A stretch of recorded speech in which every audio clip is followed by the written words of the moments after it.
Presidente Ivonei, o nosso próximo palestrante é o secretário Cardia, Wesley Calegari Cardia.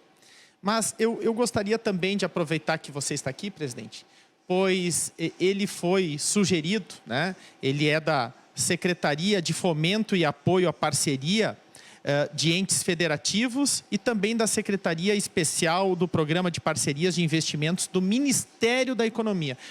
Olha, eu acredito que seja um dos primeiros eventos que eu participo de provedores que o Ministério da Economia está presente.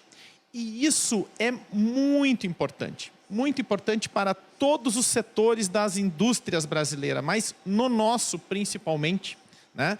Porque a gente precisa de recurso público e a gente percebe uma sensibilidade muito grande. Como foi a conversa lá em Brasília com o ministro Onyx Lorenzoni, que foi quem indicou o Cardia, né, ouvindo o seu pleito, disse, olha, vocês precisam ouvir o Ministério da Economia.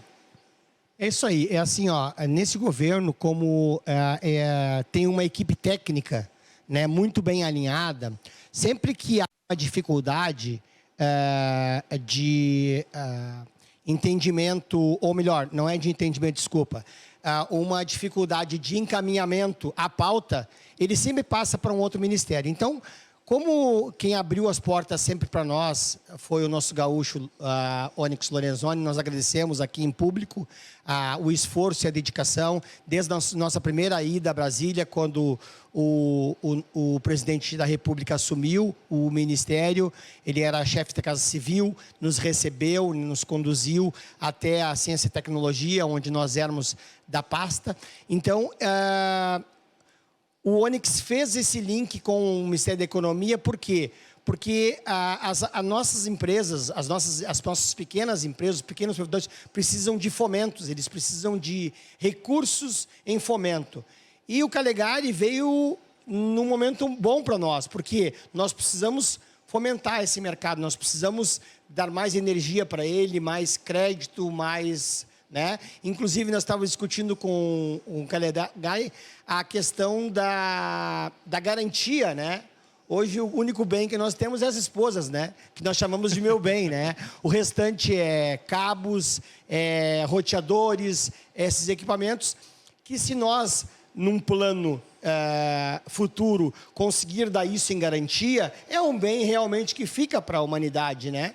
Então, estamos trabalhando nessas linhas de financiamento para que a gente busque realmente recursos para investir nos ISPs.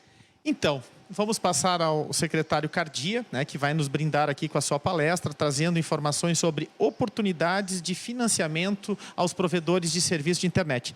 Secretário Cardia, tens a palavra.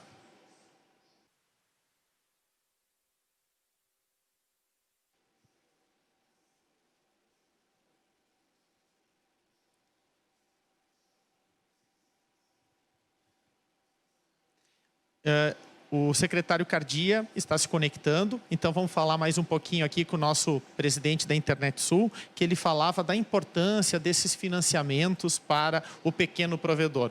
Hoje, como garantia, né, como efeito garantidor para o BNDES, nós temos a nossa carteira de cliente, que é o nosso principal ativo, os nossos assinantes, que são as mensalidades. E isso as instituições bancárias já estão reconhecendo, inclusive o BNDES, então é um grande avanço, um trabalho enorme dos líderes que antecederam ao Ivonei, a outros presidentes, lá desde 2005, 2006, 2007, mostrávamos naquela época ao BNDES, ao Sebrae, ao Ministério da Economia, que nós temos a Infovia, a rede, como os nossos irmãos brasileiros que têm o seu plantio, que tem ali, quando fazem a plantação da soja, do milho, enfim, eles dão como garantia a própria safra. Nós podemos, além das garantias financeiras dos nossos assinantes, também disponibilizar a rede. Foi essa conversa, eu acredito, que tu teve com o Cardia, né? Essa aí,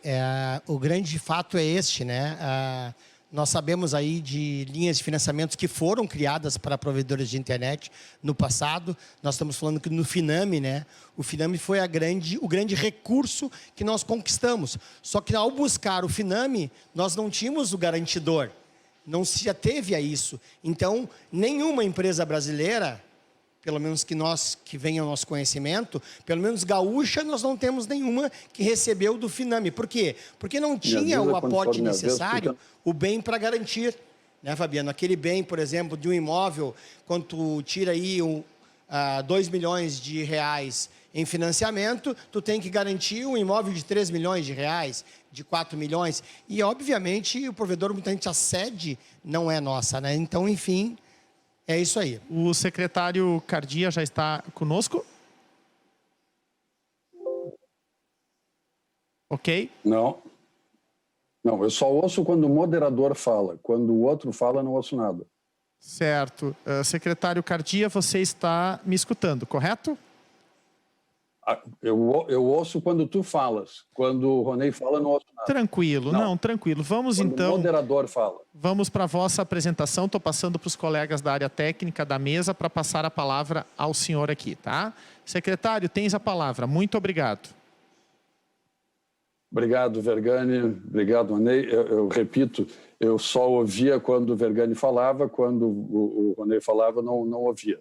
Então, eu espero que a apresentação tenha sido razoável, que eu não tenha sido xingado desde o primeiro momento por estar tendo dificuldade aqui com o áudio. Cardia em absoluto, né? A gente fez aqui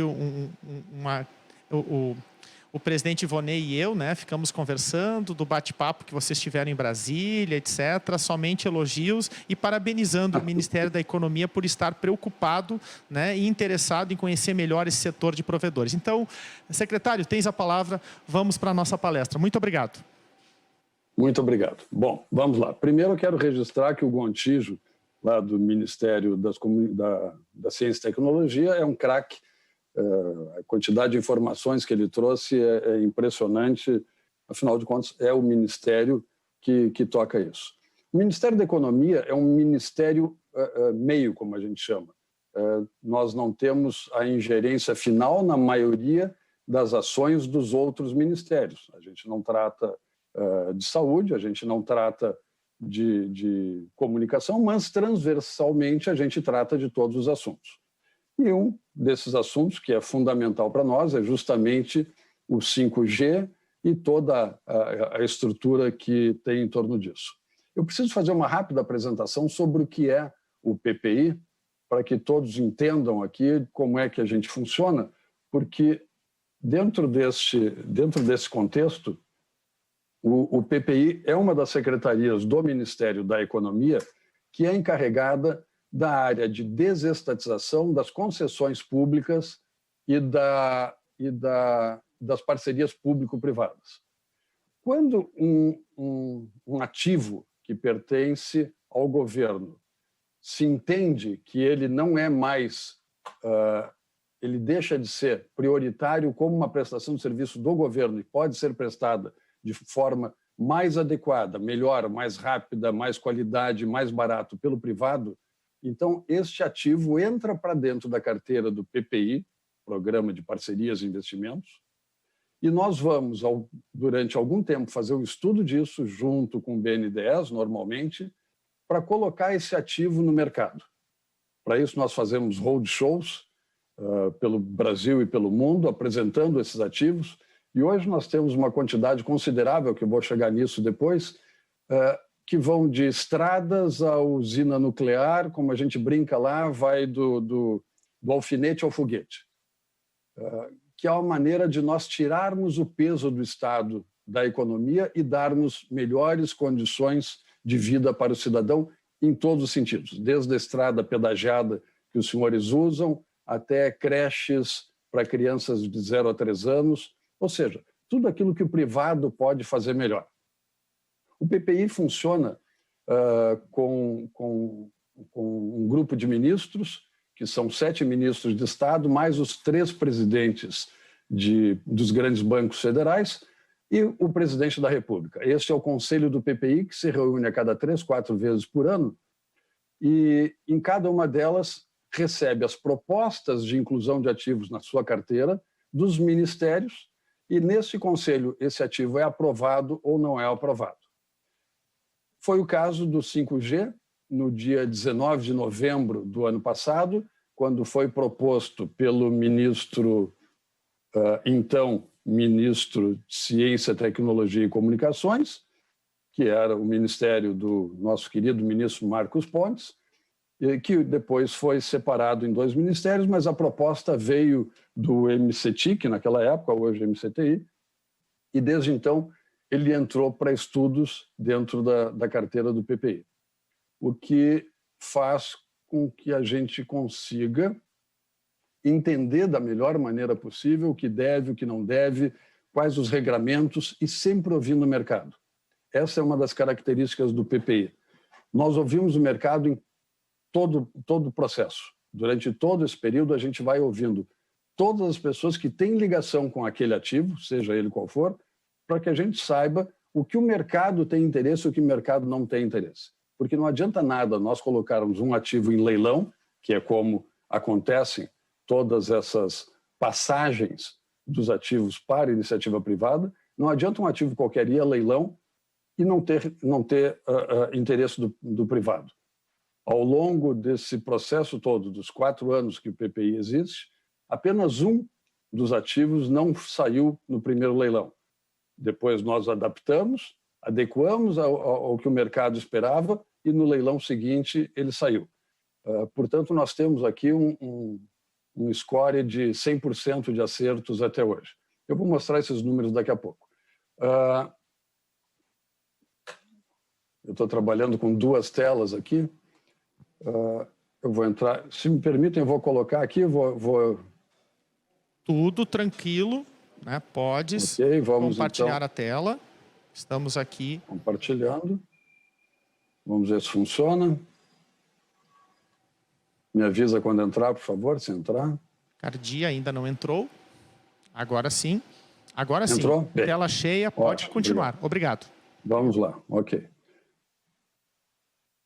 Vamos passar a tela aqui.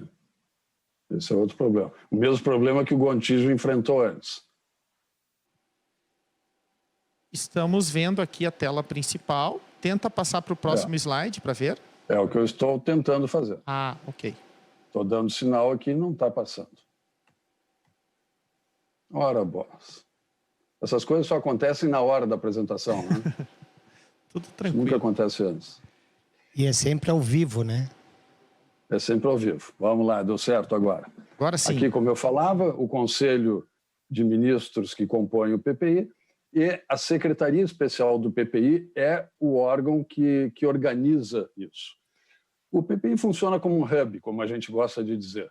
Nós juntamos todas as partes de um grande processo que vai dos investidores, associações setoriais, a de vocês, inclusive, será sempre ouvida quando nós tratarmos de assuntos referentes a 5G, agentes financeiros, que são os bancos que compõem também o Conselho do PPI, organizações multinacionais, multilaterais, concessionárias, as embaixadas. Nós mantemos uma relação permanente com a maioria das embaixadas com sede em Brasília e as embaixadas brasileiras no exterior, para que a gente possa sempre acessar aqueles mercados.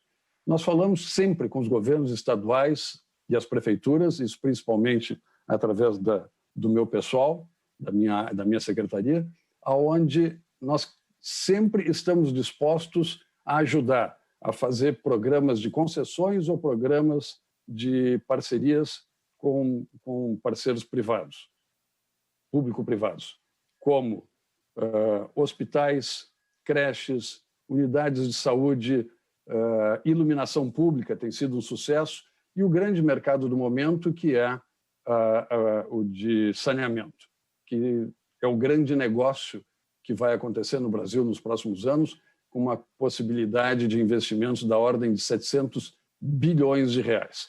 Nós também temos um contato permanente com os órgãos de licenciamento, os órgãos de controle, como o TCU, o legislativo, é óbvio, as agências reguladoras, como a Anatel, que é com quem os senhores se relacionam, e é óbvio também os ministérios setoriais. Bem, só para os senhores terem ideia do quanto nós já fizemos nesses quase 4 anos de PPI, de existência do PPI, nós já tivemos 409 projetos qualificados dentro do PPI, 191 projetos foram a leilão, todos eles com sucesso. Isso é importantíssimo, não adianta, como eu disse, ir a leilão e não acontecer nada, o que resulta em investimentos da ordem de 713 bilhões de reais até hoje e uma outorga de 142 bilhões de reais. Isso é dinheiro que tem um significado muito especial. Primeiro, porque é dinheiro privado entrando para dentro do desenvolvimento do Brasil. Esses 713 bilhões de investimentos entraram na economia através de reconstrução de estradas, de construção de estradas de ferro, de melhorias de aeroportos, etc., etc. E as outorgas, que é aquele valor que o privado paga para o governo, para o Tesouro Nacional, para ter o direito de explorar aquela concessão. Então, são valores extremamente substanciais. As nossas principais entregas de 2019 arrecadaram 90 bilhões de reais em outorgas e em investimentos de 446 bilhões de reais. Isso apenas no ano de 2019. Foi um ano excelente. 2020, nós esperávamos um ano tão bom quanto, mas pelas mesmas razões que a maioria dos segmentos da economia brasileira estão tendo problemas, também foi na área de concessões, privatizações e assim por diante. Talvez um dos poucos negócios que tenha crescido muito nesse ano de 2020 tenha sido o dos senhores, devido à demanda de todo mundo para fazer, por exemplo, o que nós estamos fazendo aqui agora, que é uma reunião virtual. Os 36 leilões realizados em 2019, aqui eu gostaria que os senhores olhassem a diversidade dos assuntos com os quais nós tratamos. Por isso que a gente brinca do alfinete ao foguete. Nós tivemos 13 leilões de portos, 3 de energia, muito grandes, um leilão de ferrovia, que foi a Ferrovia Norte-Sul, um leilão de rodovia, a BR-346, 365 de Goiás a Minas Gerais. Aeroportos foram 12 leilões, no Nordeste, Centro-Oeste e Sudeste. Nós agora temos mais 22 aeroportos entrando em leilão. Se alguém entrou junto aqui? Não, já saiu. Mais 16 leilões depois, além desses 22 que vêm no ano que vem.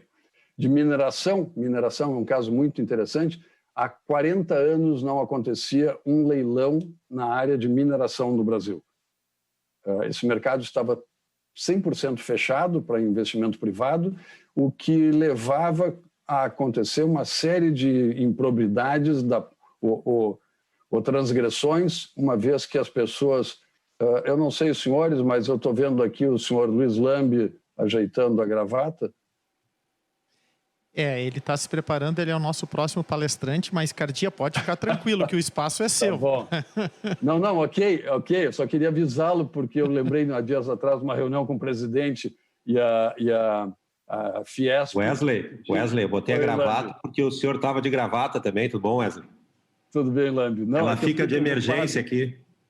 Eu fiquei preocupado porque aquela reunião do presidente com a Fiesp, há uns meses atrás, apareceu um dos palestrantes ainda no banho. Então, era só para evitar qualquer surpresa desse tipo. Não. Estou na secretaria, não estou em casa, não tem perigo. Tá bom, ok, eu estou em casa. Desculpem a brincadeira. Isso torna mais leve o nosso encontro.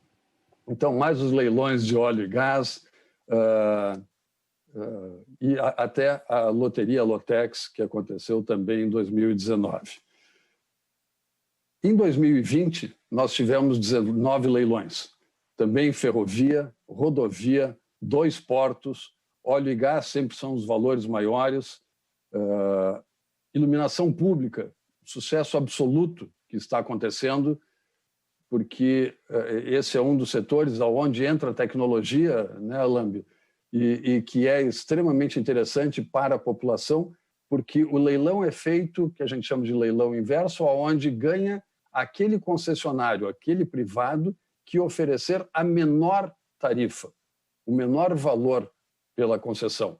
Então, nós temos tido aqui surpresas da ordem de uma média de 56% de valor negativo. Ou seja, a prefeitura coloca a prestação do serviço de iluminação e de troca de todas as luminárias da cidade por LED, coloca pelo valor imaginário aqui de R$ 1 milhão mês e ganha aquele privado que oferecer a menor tarifa. Então, o outro Secretário oferece... Cardia?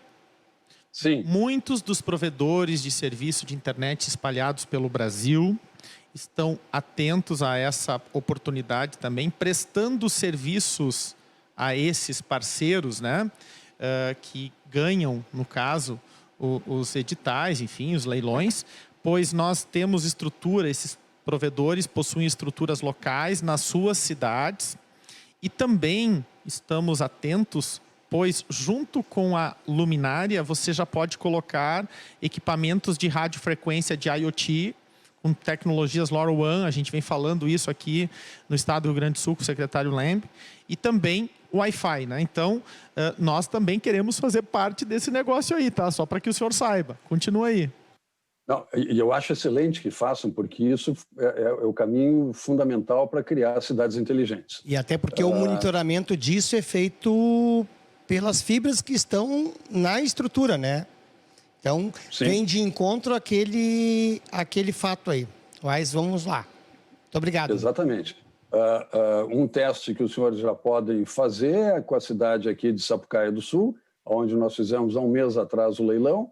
O leilão de Porto Alegre vem em seguida.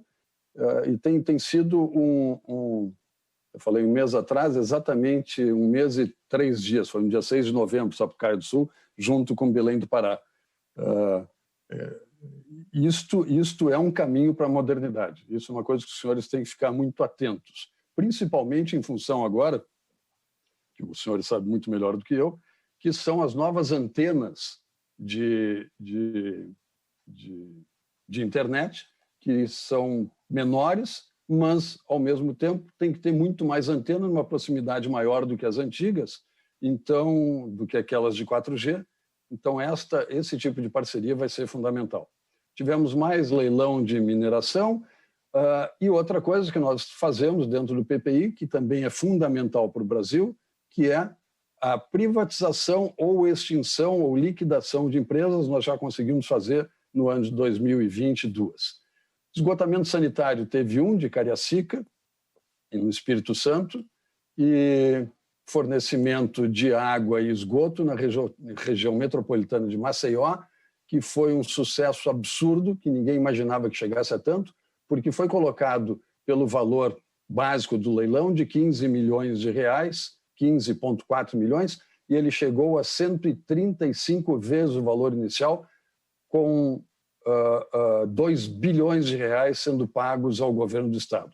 Isso animou o mercado como um todo, todos os outros prefeitos e governos estaduais estão prestando mais atenção agora nos leilões de saneamento. Infelizmente, o valor em 2020 foi muito menor do que 2019. Em compensação, 2021 será um grande sucesso. Nós temos, então, projetos de transporte, apoio aos subnacionais com iluminação pública, esgotamento sanitário, distribuição de água e tratamento de esgoto, óleo e gás e mineração, também uma série de projetos. E ainda em dezembro nós vamos fazer leilões de parques, que isso é uma coisa também muito interessante, porque os parques entram também como uma resposta à opinião internacional de que nós não cuidamos do meio ambiente. Então nós vamos leiloar parques e vamos fazer concessão de florestas. Como assim floresta? Sim, nós vamos leiloar grandes áreas de florestas nacionais para que sejam exploradas com todo cuidado pela iniciativa privada dentro de parâmetros muito estritos. O que isso significa? Que a floresta que antes ficava lá, me permito uma expressão vulgar, ficava lá a Bangu, a partir de agora terá um ente privado cuidando dessa floresta para que não haja extração ilegal, para que não haja caça, etc, etc.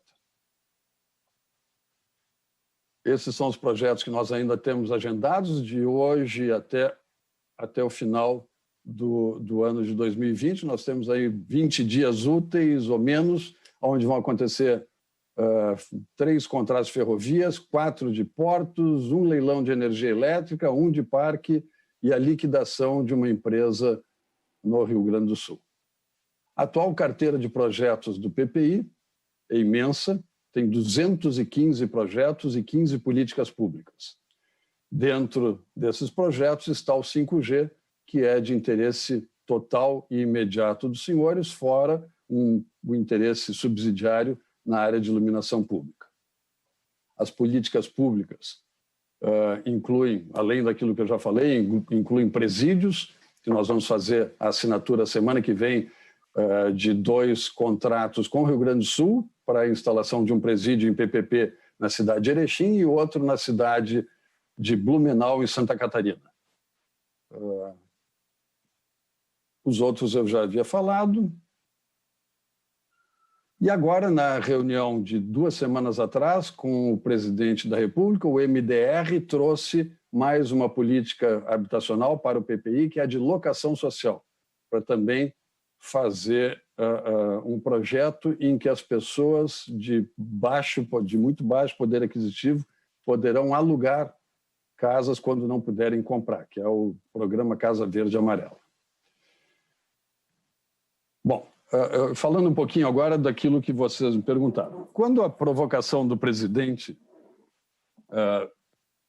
da Internet Sul me fez naquele almoço em Brasília, quanto à possibilidade de atração ou de propiciar ao setor empréstimos através do BNDES, eu fui atrás disso, porque eu sei que este é um setor que interessa demais ao Brasil, interessa a todos nós e cada vez mais.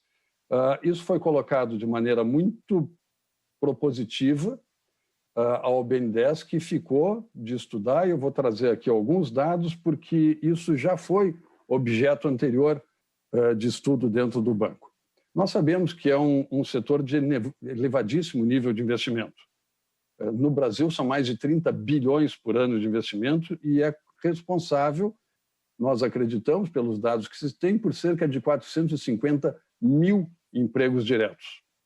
E arrecada um valor imenso de tributos, tanto para os estados quanto para a União.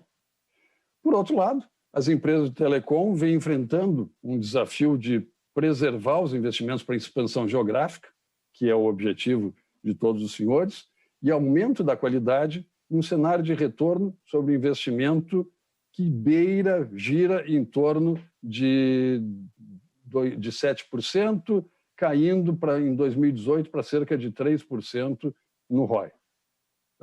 O mercado de crédito privado existe, mas é limitado e nós sabemos que é caro, especialmente para as pessoas jurídicas, para as empresas de pequeno porte, que é o grande problema no nosso entender. Eu imagino que seja também o dos senhores. E que não conseguem alcançar instrumentos de longo prazo. Isso tem que ser, de alguma maneira, adequado.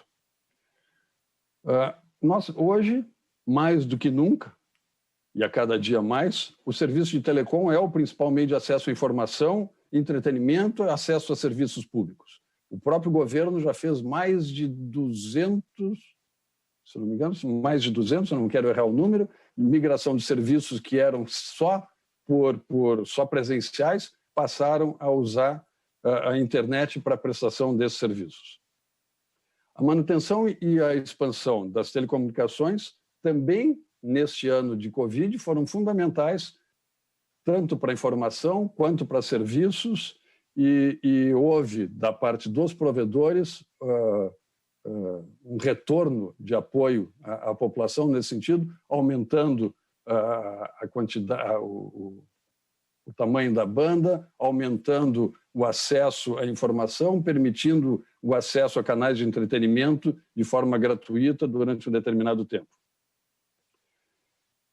O acesso ao crédito, nós sabemos que é fundamental. São hoje, segundo os nossos cálculos, talvez os senhores possam me atualizar, mais de 6 mil provedores regionais, além dos 4 grandes players.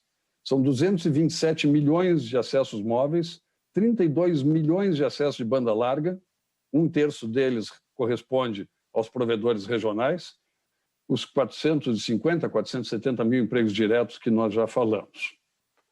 Só de impostos são cerca de 31 bilhões de ICMS por ano e 6 bilhões e meio em fundos setoriais como Fistel, FUST e Funtel. Para aumentar o setor de banda larga, se imagina que se necessite de 100 bilhões de reais para fazer isso hoje no Brasil. Ou 300 bilhões para acesso a 80% dos domicílios com FTTH e cobertura 5G para 50% da população.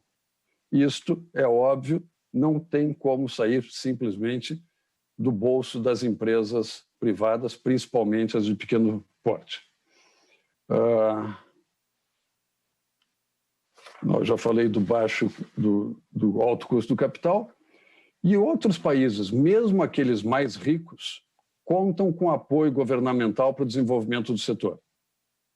Eu tenho aqui dados de vários países, grandes países, como Estados Unidos, Alemanha, Itália, França. Em todos eles há um apoio fundamental para que se faça o crescimento disso. Não pode ser o Brasil a não ter esse apoio.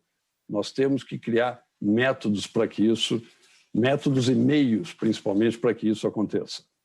Hoje, 40% do mercado de banda larga fixa pertence aos senhores e nós imaginamos que só no ano de 2018 nós temos registrado que 1,6 bilhão foi feito em investimentos pelos senhores e que isso deve continuar e aumentar nos próximos anos.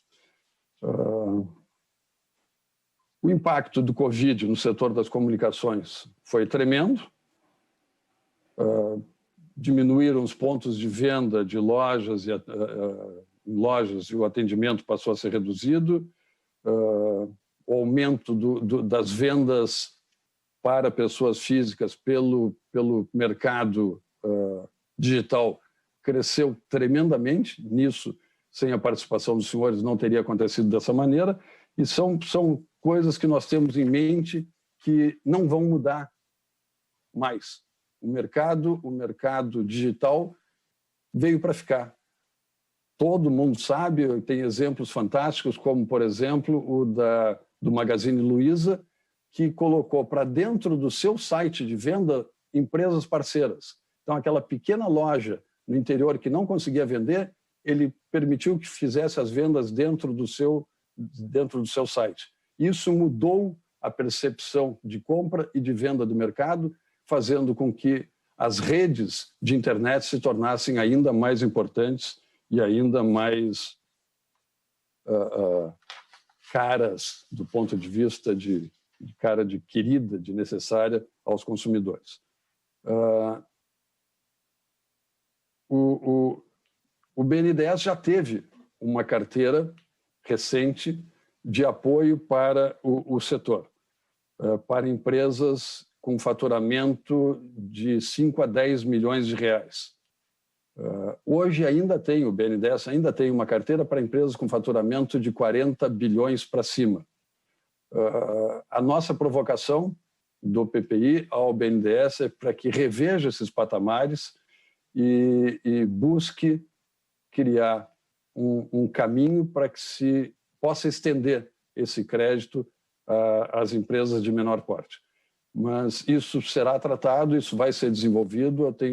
Eu acredito, eu quero crer que o nosso pleito será ouvido e de que no próximo encontro que a gente venha a ter, eu possa dar notícias mais alvissareiras, mais animadoras a todos os senhores. Eu me coloco à disposição para perguntas e, mais uma vez, eu digo do meu prazer de estar aqui, de trazer o abraço tanto do ministro Paulo Guedes, do ministro Onyx Lorenzoni, que foi quem propiciou esse encontro do Ministério da Economia com os senhores, e reiterando aqui que a ausência do ministro Pontes como já foi dito pelo Gontijo, foi em função de uma agenda de convocação do presidente. Nós sempre estamos à disposição daqueles eventos que nós marcamos, mas também nós sempre estamos à disposição do presidente quando convocados. Aí é óbvio, ele tem prioridade. Muito obrigado pela oportunidade. Secretário Cardia, muito obrigado pela sua palestra. A gente solicita que você fique entre nós, pois logo após a palestra do nosso secretário de Ciência e Tecnologia aqui do Estado do Rio Grande do Sul, o senhor Luiz Lempe, nós iremos montar um painel, né, com as perguntas que o senhor se colocou à disposição, né, e que faremos isso. Tá? Então, por favor, fique aí à disposição. Dentro de 20, 30 minutinhos faremos isso. Muito obrigado mais uma vez.